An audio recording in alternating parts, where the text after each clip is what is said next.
ఇంత రాత్రి అయింది, నిద్రపోకుండా ఈడేం చేస్తున్నావునా? మా వైఎస్ఆర్ కొడుకు వస్తున్నాడంట, ఆయన కోసం ఎదురు చూస్తున్నా అన్నా. కాదన్నా, మీ వైఎస్ఆర్ కొడుకు వచ్చి నీ ముందు నిల్చున్నా నీకు కనపడదు కదనా? అన్నా, నాకు ఆయన కనపడకపోయినా నేను ఆయనకి కనపడతా కదన్నా. నాలాంటోళ్ళు ఆయన వెనకాలన్నామని తెలియడానికే నేను ఇక్కడ ఉన్నానన్నా.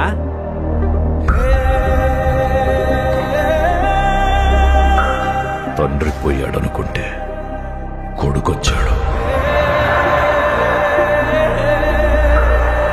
Congress party can create another 100 wise hours. Tell him, if he doesn't fall in line, the consequences will be very harsh.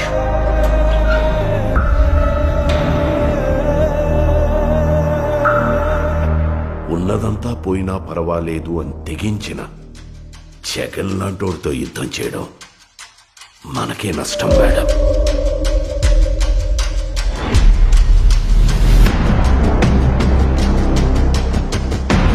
చరిత్రలో కని విని ఎరుగని రీతిలో అవినీతి చేశాడని అభియోగాలు మోపండి. 1,00,000 కోట్లని 1,00,000 సార్లు చెప్పించండి. ఒక అబద్ధాన్ని నిజం చెయ్యాలంటే అది మీడియాకి మాత్రమే సాధ్యం. If we can't defeat him, we can destroy him.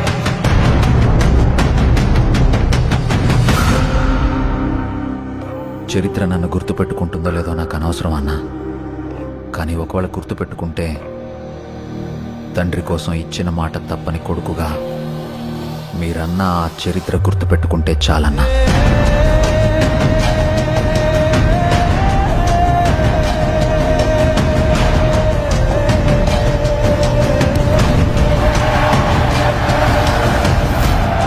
నాకు భయపడడం రాదయ్యా. నేనేంటో, నా రాజకీయం ఏంటో మీకింకా అర్థం కాకపోవచ్చు, కానీ ఒక్కటి గుర్తుపెట్టుకోండి, నేను వైఎస్ రాజశేఖర్ రెడ్డి కొడుకుని.